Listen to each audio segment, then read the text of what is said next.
Life is gonna be Ano great. pa? Ang gulo-gulo mo, mami! Galing nila, no? Sayang, mamas ka na. Ba't nandito ka pa?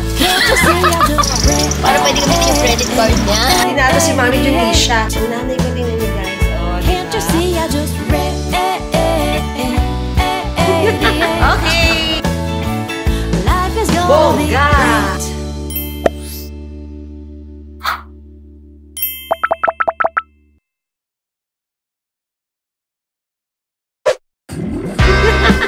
So, attend kami ng debut, guys. Alam niyo ba itong damit na to may kwento? Si Mami Heidi lagi may kwento. Wait lang! Lalagay ko dito. It's a long dress na I bought like, siguro mga February 2022. Hindi ko pa nasuot. First time kong suotin ngayon. Supposedly, susuot ko dapat ko nung birthday ko last year. Pero hindi ko siya nagamit dahil hindi nga natuloy yung party na ina-arrange namin. So, ngayon ko na lang nasuot. So, merong color code yung debut. It's anything gray. Ito lang kasi yung pinakamalapit ko, madam.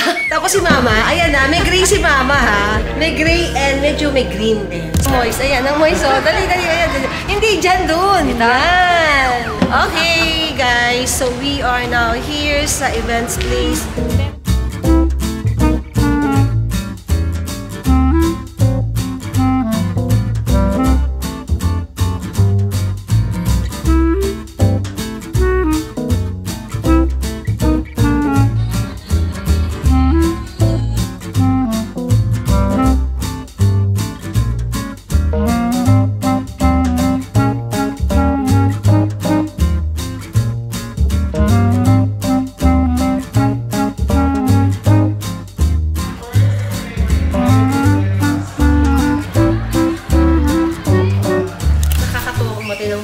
Nakaka-miss, alam niyo yun, naalala ko tuloy yung debut ni Hazel. Ako kasi, nag-debut pero walang big na party. Simple lang sa bahay lang. Pero ang ate Hazel, bongga! Nag-concert. Title ng debut ni Hazel, One Night Only. The concert. Maipilit lang pong sumayaw at kumanta. So, once lang naman darating sa life mo na maging 18, so might as well celebrate it big time kung kaya. So, ang ganda ng toilet dito. Toilet pa lang to, guys. Kahit pauwi tayo, mag-ayos tayo. So, this is the outfit. Shoes from Charles & Keith. Dress from... Hindi ko matandaan. Ma, patingin nga ng tatak ng dress ko, ma. Forever new. Ayan. Okay, let's go home, mother. Good night, guys! Going home. Lumalabo ang ating camera kasi gininaw siya. Ba't ganun? Dati hindi man ito giniginaw. Naantok ako kanina while driving. Natatakot ako. Baka bigla na akong bumangga. There was this time na hindi ko na matandaan kung anong year, pero August yun, na nabangga ako. So, the scenario was, so from office, the-drive ako, pauwi na sa house. I remember, nag-overtime ako noon. Mga 12 midnight na ako umalis ng office. So, syempre, driving, ganyan. Pumasok na ako sa village namin. I clearly remember na kinawayan ko pa yung guard. Tapos siguro, ilang blocks lang from the gate, bumangga ako. Mga 6 na bahay lang ang itinakbo ko from the guard gate, nabangga ko yung gate ng kapitbahay. So in short, bago ako nakauwi sa amin, dun sa street namin, kabangga ako ng bakod ng kapitbahay. Pagka mga ganong senaryo na nakakatulog ka, paggising mo, automatic na bigla kang magbe-break. And, yun na nga, bigla na lang ako nagising, bangga na. At malaki yung damage ng car. It took the car mga 1 month sa kasa bago ko siya uli nakuha. So, it's a company car then. Galing naman ako sa work, so walang problem. Also, comprehensive insurance naman yung mga insurance ng sasakyan ng company namin. Ang problem lang nun, syempre, nawalan ako ng car for 1 month. So, manghihiram ako ng ibang kotse sa opisina. Tapos yung experience na yon, na-realize ko na, alam niyo yun, napakabilis ng buhay ko. Mawawala ka or ma-aksidente ka. Kasi, in a snap, pagpasok ko sa gate, kinawayan ko yung guard, bigla na lang ang next nun na naaalala ko, bumangga na ako sa gate. And then, tumawag ako sa bahay, nagpapasundo ako. So, wala naman akong damage. Pero, alam niyo, nakakashock. Ganun yun. Usually, pagka ganyang biglang break, tatama yung dibdib mo sa manibela. Diyan dapat lumalabas ang airbag para meron kang support. Anyway, ang dami kong kwento. Okay guys, I have to call it a day. Good night. And see you again tomorrow for another video. Good night, guys. Bye! Hi guys! Good morning! It's a traffic Tuesday today na feeling ko parang Monday. Parang ang busy ng road at ang daming MMDA sa kalye. Nagpipex. Yes, anak. Andito na ako, palikunan.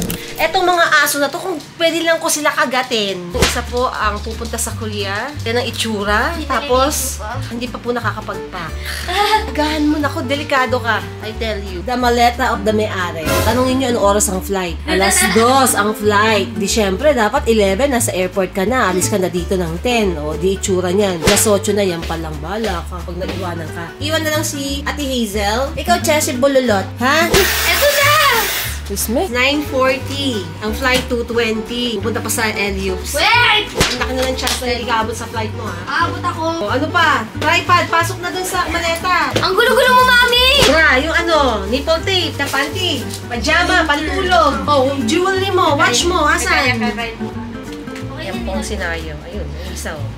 It's a wrap. Wrap daw yan, oh. Wrap, ha? Oh, for the go, for the go! Oh, yung mga dogs. Ay, kawawa naman yung mga dogs. Rexy, sorry. Oh, si Rexy, ayaw ko iwan. Bye! Oh, ay! Akala ko dito ka sasakay. Inaantay kita, B. Diyos mio. Kung nandun na pala sa kabilang kotse. Pupunta sa Eliups. Well, mag-unload ng gamit. Si-check niya konti. Tapos saka kami raratsada to airport. So, ayan ang atin niya. Diyos ko po. Diba? Okay. Oh, bigay mo dyan muna. Maray. Bukod sa halos lagi ako ganyan mag-pack, hindi ko alam, feeling ko, up until the last minute, sabi ko, itutuloy ko ba to? Alam mo, sinesearch ko talaga kung pwede siyang ma-move. Gets ko naman na minsan kahit just one day lang, it matters. Pero yung babayaran mo, it matters too. Oo. Diba? Hindi, ang problema ko is, yung hotel, hindi na siya cancelable. Fully paid na, so nag-appear na sa card ko yung bayad. Tapos pag hindi Gets ako naman. nagpakita nung first day, no show na. Oo, for the entire stay. Oo. Yung flight kaya akong bayaran, pero yung hotel, kung no show ako, malaking problema yun. Gets ko naman. Hindi sila sumasagot. Wala silang consideration na to. Minsan kasi, guys, kahit for example, nag-book kayo for 7 night stay. Tapos, for some reason, kahit beyond your control, na-delay yung flight nyo, hindi kayo nakapag-check-in on the first day, on the first night, forfeited na on the entire stay. Kahit na nag-appear kayo on the second day, hindi na nare-recognize. Probably, kung halimbawa, national calamity, yung mga ganun, pwedeng makonsider. Kaya lang, yun nga, ine-negotiate mo pa, di ba? Eh, paano kung hindi sila pumayag, tapos yung worth ng stay mo, 50,000 pesos. Diba? Ang sakit din nun kasi ang mahal. Nung nasa corp ako, pag nagte-travel kami, usually on a Saturday, Parang tinatapos ko yung week, tapos aalis kami ng Saturday. The week before Saturday, which is either Saturday or Sunday, nag-start na kami mag-pack. Oo, ganun kami dati. Nakabukas na yung maleta, bagsak na ako ng bagsak dyan ng mga dadalhin. Mahaba yung prep time kasi baka makalimutan mo. So anytime nag-pop up sa isip ko, oops, kailangan kong dalhin to, bagsak ko na sa maleta. Oops, eto din, bagsak ko na sa maleta. Hindi ako nag-aantay ng last minute. Pero ngayon, na siguro pag board time, like me for example, ang flight natin is bukas. The night before ako nagpapa. Oo, cramming na sa akin yun. Yun yung cramming na sa akin. Hindi naman ako nagpapak ng katulad ng sayo na 4 hours before the flight. Actually, hindi rin ako ganyan. Oh, Actually, before, si Jamie pa nga nagsisend siya sa akin ng listahan ng mga kailangan dalhin. Talaga? For this trip talaga, Nagsa-second talaga thought kasi ka because of siya, Eliups? ang hirap pala talaga pag may business na. Tapos si Sandy pa, nakailang longganisa siya kahapon. Wala, bakit? Siguro mga 6. Bakit? Nagtatry kami ng iba't ibang longganisa. Alam mo, lahat kami nakabantay na sa kanya. Hindi namin alam, isang lingon lang namin dun sa kalan. Maya-maya wala na yung isang longganisa. May utak siya, matalino siya, nagpapakit lang. Kunyari parang iisang kanya. Kunyari, Isa wala talaga lang. niya. Kunyari, Tapos wala pag lang. talikod mo, bawas na.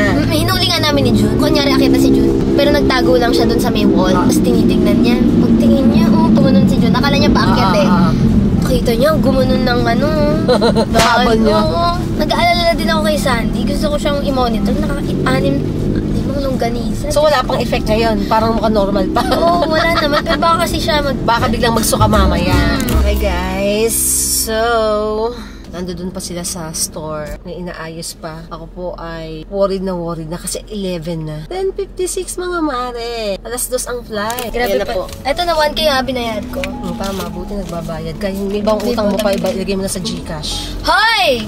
Anong grabe sa mga businessman. Grabe lang, pag may business ka, parang hindi mo talaga pala maiiwan. Basta-basta, totoo yung sinasabi ng ganun. Imagine mo, flight mo in a few hours, tapos rumaratsada ka pa dito, B. O, di ba minsan din ako sa 11:11? Minsan kahit out of town namin, dadaan pa ako 11:11. Anong oras namin? Ano na tayo? Ba't dadaan pa dun? Oo nga, Diba? no. Kasi inis ako kay mami, kasi parang anong oras na dadaan ka pa doon, maglalagay ka pa ng mga asukal mo. Parang ganun. Ngayon, it's me. It's you, B. It's Hi. you. Let's go, Mom. Gusto mo ito ka. Grabe. Woo! Thank you po!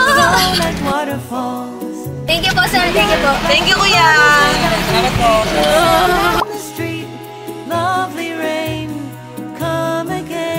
Anong terminal tayo, Ton? Terminal 1. Hindi pa ako alam ko. Ako kasi driver. Ang galing nila, no? Ang terminal tayo, Tol. Na-check ko na. Terminal 1. From the sun, just me and you. Fill our pockets with blue, purple, pink, yellow, indigo. Oh oh. Barefoot we run through the sand. The colors spill out from our hands. Red, orange, and green. Will we ever get clean? Then the rain starts again. Hindi naman ako masyadong mapili. Alam mo naman, di ba?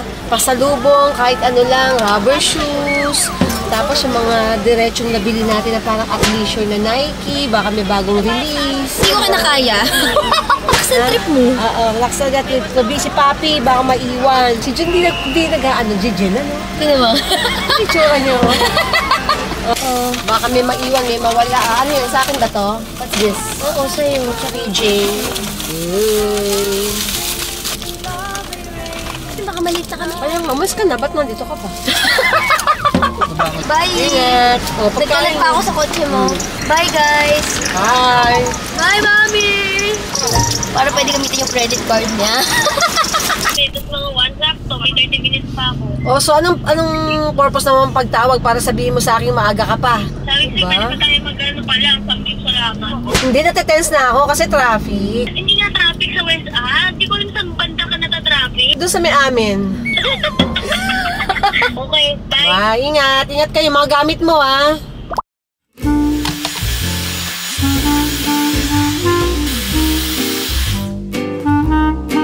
Hi guys! Good morning! Majin at mga mare. Prepping up to go out, going to the grocery. Today is Landers sale at gusto ko makigulo sa Landers. The word is makigulo. Hanap kasi ako ng bagong place na mapapag-groceryhan. So sa kakahanap ko, tinry ko yung isang place pero it ended na hindi pala okay. Kasi ang ganda ng facade, yung loob pala, it's not nice. So hindi ko siya in-upload. And then, nag-grocery uli ako. Hindi naman siya na-edit dahil na-late na dahil nga ang ating editor ay nagbabakasyon sa Japan. Kaya ako sinasabing makikigulo ako sa Landers kasi hindi naman masyadong madami yung bibilin ko dahil nga nakapag-grocery na ako in the past. Gusto ko lang lagi guys gumagamit ng lip balm para yung lips natin is laging moisturize.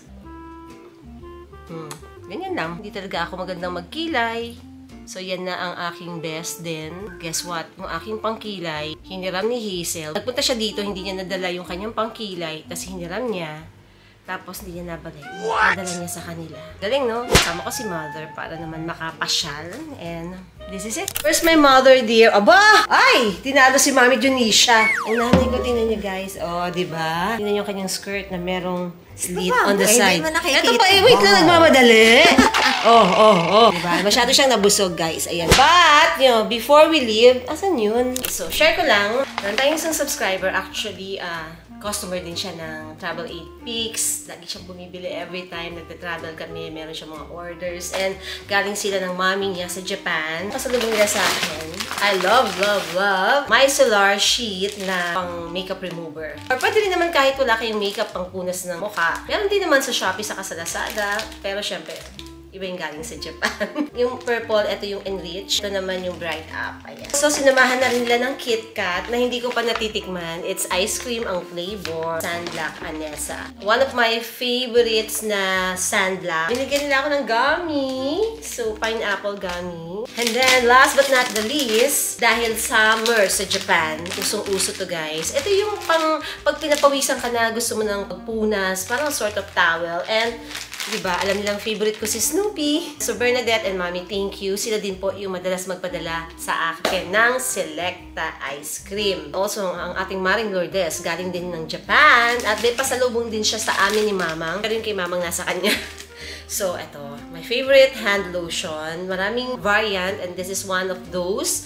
So, I just love it. Binigyan din niya ako ng micellar na facial sheet. Ayan. Nagamit ko na siya. Tcharan! So, cute. Ganyan. O, diba? Salamat po sa mga pasalubong. So, sila na nagpapasalubong sa Hi guys! Sobrang traffic mga mare. Feeling ko December 24 ng umaga. Lahat nagra-rush. It's 11 in the morning and I'm so hungry. Gutom na ako guys. Di pa ako nag-breakfast. Wala pa akong food intake. It's all water. Thank you, Kuya. Sobrang init at traffic. Ayan na po ang Landers Super Crazy Sale. Makikigulo lang. Makikigulo kami ni Mother. Para naman maiba. Senior citizen. Baka merong lane for senior citizen. Ito, ayan. We're lucky. We found a parking space. Yay! Bumawi naman tayo, Mother. Kasi diba, na-traffic tayo. Hindi na tayo nahirapan sa parking. You see, Mother? Automatic.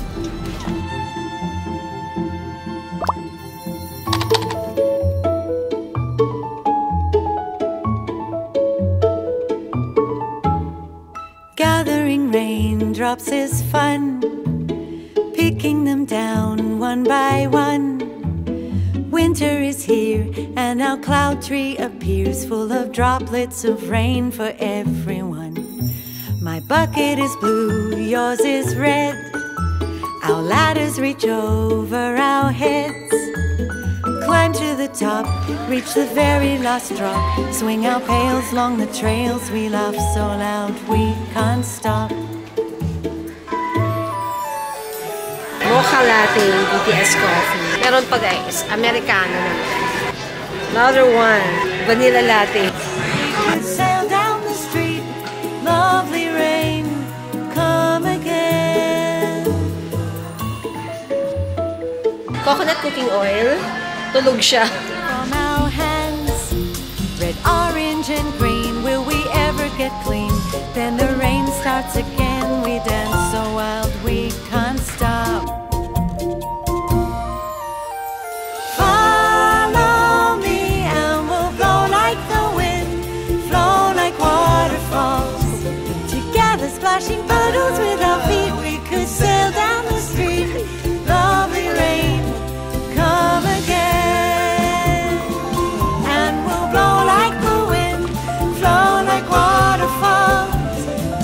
Splashing puddles with our feet, we could sail down the street. Lovely rain, come again.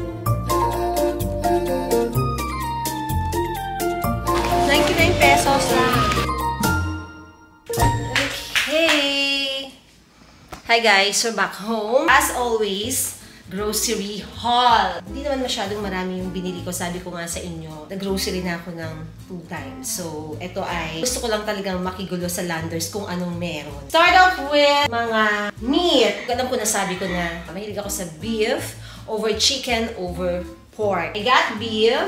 This is beef stroganoff. Naka-sale siya from $6.65 per kilo to $5.65. So, may discount. So, I got breakfast steak. Ito naman ay $6.69 per kilo, naging $5.69. Gusto ko ng beef steak. And then, I got ribeye steak. Tcharan! It's just $809 per kilo. Almost 1 kilo, so $769. Hindi siya nakasale. Kahit paminsan-minsan, lumalabas tayo to eat out, gusto ko pa din na nagluluto. Kasi with your cooking, di ba, alam mo kung anong gusto mong ilagay, yung timpla mo, so ikaw talaga yung masusunod. Ito is sobrang mura. Imagine mo, 4 na slice, and it's steak ha. Isa lang nito, okay na ako. Tapos 769 pesos lang. Samantalang pag lumabas ka, yung isang ganitong steak, nasa over 1,000 na. 1,000 pesos na lang siguro. Diba? Parang ang laki ng savings. Masaya ka pa. Kasi luto mo. So, meantime, lalagay ko na dito sa ref. Alam niyo na kung anong ulam dito sa bahay namin in the coming days. As always, syempre, Bounty Fresh. It's all chicken wings. Pag ganito naman guys, lagi lang fried or air fryer para hindi gumamit ng oil and or adobo pwede din. Tapos, I got whole chicken. Gusto ko magtinola, magsopa. So, dito siya kukunin. I got another chicken and it's chicken tocino. Pagka nagkakaedad kayo, so mas maganda you choose chicken over yung mga red meat. Well, sabi nila mas healthy daw. Dati hindi ako masyado makain ng manok. Yung mga ka-office mate ko, they are into chicken over red meat. Wala namang masama, sumunod tayo. Pero ang nanay ko guys, kapag kumakain ng chicken, nangangati siya. Parang feeling niya pagka manok, malansa. Hindi ko naman ba't siya nalalansahan? Kasi hindi naman ako nalalansahan. Okay? And then, namimiss ko na ang tender, juicy hotdog. Susopas ako with this. Ay, meron pa pala ako ditong chicken. Ang mami nyo, hindi nag-check. So, dapat, ang binili ko na lang ay yung special cuts. Anyway, kakain din yan. Ating tocino. Let's put it here. Then, I also bought ground pork, minudilyo, lumpiang Shanghai, panggisa ng gulay. Nakasale din siya. From 360 to 306. 50 pesos discount. Si Hazel, nagpabili siya ng fish fillet. This is 2 kilos. Dadalhin ko to sa kanila, pero meantime, lagay muna natin siya dito sa ref. That's it for our meat. And then, let's move to the next. Okay, fruits. Ayan, 50% off ang kanilang seedless na grapes. From 300, naging 150 na lang siya. I love lemon. Mahilig ako kasi sa fresh lemonade. And then, ang nanay ko din na nakapagpigil, kumuha na ng isang orange. So, yung mga gulay, usually bumibili lang kami ng konti kung ano lang yung lulutuin in the coming day or two kasi madaling masira. Minsan manghihinayang ka pag marami kang bililing gulay kasi hindi mo naman siya naluto. So, sayang. I have to say na ang mahal ng kamatis per kilo is 188 pesos and it's 100 pesos. Pero maganda dahil native yung kamatis. Onion. White onion kasi nga magbi-beef steak ako. Naka 50% off din. 160 pesos per kilo. Tapos naging 80 na lang. Then, bawang. Ang bawang, hindi po nakasale ang bawang. 150 per kilo. Nanay ko kumuha ng squash. 75 pesos per kilo, 50 pesos. Sabi ko, maggata kami ng ginataang sitaw kalabasa na may hipon. And then, ang napakamahal na ampalaya, 427.95 per kilo. And this is just less than 1/4. 0.23 grams, 100 pesos. What? Kapresyo siya ng baka. And then, we have patatas, naka-sale from 267 to 194. 74 pesos. Dahil nga magtitinola, we have, naman ng sayote, 157 per kilo. Pag nagtitinola kami, sayote at saka daon sili, yung ginagamit. Kung bata ako, minsan papaya, no? Pagka maganda yung papaya, pag medyo manilaw-nilaw na, medyo sweet. Ang hirap tumiming ng ganun eh. So, sayote is safe, no? Matakaw kami sa luya, guys. Sinigang namin na isda may luya. Pagka nagdalaga din ako ng beef, nilalagyan ko ng luya, tinola, maraming luya, arroz caldo, maraming luya. Basta masarap, maraming luya. Parang suiting siya sa throat. 110 pesos per kilo, hindi naka-sale, and this is just 62 pesos. So, not bad, diba? Dami niya. Saka matagal masira. And then, ang mahal na carrots. Ito hindi ko rin kinaya eh. 288 pesos per kilo. So, yung mga maliliit, mga ganito. Kasi ito yung local natin, tapos organic sila. This is 87 pesos. Okay na din, 87. Pero pag i-compute mo siya on a per kilo, 288, parang, what? Wala ng carrots. Huwag nang lagyan. Ganon. Hindi ako makahinga sa mga presyo ng bilihin. Okay guys, last items. Nanay ko kumuha siya ng tinapay, tulip hamonilla, and spam. Wala akong itulak kabigin sa kanilang dalawa. Taste-wise, they're both good. Next, eto. Comment below guys ha. Ano kayo? Team Milo or Team Ovaltine? Kanina nung bata ako, mas nakikita ko sa kusina namin ang Ovaltine. Pero lahat ng tinanungan ko mga kaibigan, mas into Milo sila. Ngayon, ang gagawin ko, lagi akong umiinom ng Ovaltine sa 11-11 maginhawa na. Gusto ko silang pagtapatin kung ano ang mas masarap sa kanilang dalawa. Probably one of the upcoming vlogs, itetest ko tong dalawa. Of course, I got milk. Meron pa kasi akong niling 2 liter pa dyan, so isa lang kinuha ko. Ang nanay ko, Champorado. Coffee. Ang mahilig sa 3-in-1 coffee dito, si mama, si ate. Nadoble ang kuha ng nanay ko. Hindi ko napansin na 2. Yung nanay ko kumuha ng crackers. Pansit Canton. Alam niyo ba guys, hindi niyo ako kadalasan nakikita na bumibili ng Pansit Canton. Pero the past month, hindi ko alam, I'm into Pansit Canton talaga. So may binili ako last time eh. Tignan natin kung nandito pa. Yan! O, di ba? Pansit Canton Calamansi. Ano to? Ay, chili mansi. Sana hindi masyadong maanghang. Ano? Kasi ako into too spicy. I have here sugar. So, kinuha ko yung not white sugar, no? Alam nyo kasi, mas healthy yung sugar na hindi refined. Kinuha ko siya raw. Ayan. Bakit meron ito? Pero minsan yung nanay ko, kapag nag-grocery kami, ilalagay siya ng ganyan. May Milo ng isa, may Milo pang ganito. And I have apple juice. So, napapansin nyo, every time ako mag-grocery, lagi ako may apple juice. Hindi ko favorite masyado yung fruit. Kumakain, pero mas gusto ko pag apple juice. I got these 3 drinks. Wala lang, gusto ko lang siyang matry. So, I'm trying to taste some coffee. Nagiging interesado ako ngayon sa mga kape. So, subukan ko tong Starbucks Frappuccino. Itong isang kape na to, na BTS Special Keme Hot Brew, Cold Brew, Vanilla Latte. Ayan. And then, matcha latte. Gusto ko lang ding matikman. Nanay ko kumuha na naman ng oat cookies with raisin. Lastly, ito na lang. Sa mga malakas dyan magka-period, merong overnight na sanitary pad na panty na siya. Like this. There you go. Oh, diba? And also, ayan, another sanitary pad. Feminine wash, sabon, and then we have Dove. So basically, that's it guys. Madalas din akong bumibili sa either Lazada or Shopee ng mga laundry detergent, mga cleaning items, panglampaso dito sa bahay, pang dishwash and all. Kasi pagka nagsisale, ang daming freebies. Pag nag-grocery ako, hindi ko na rin siya binibili. Mamawala, tissue, bigas, mantika, patis, toyo, suka. Aking last 2 groceries ko, hindi ko lang siya na-vlog. So, kaya, eto lang. Hindi ko alam kung bakit marami rin akong nabili dahil ang gusto ko lang naman ay makikiguliin sa Landers kung anong chika. Okay guys, thank you for watching. I'll see you again on the next vlog. Bye!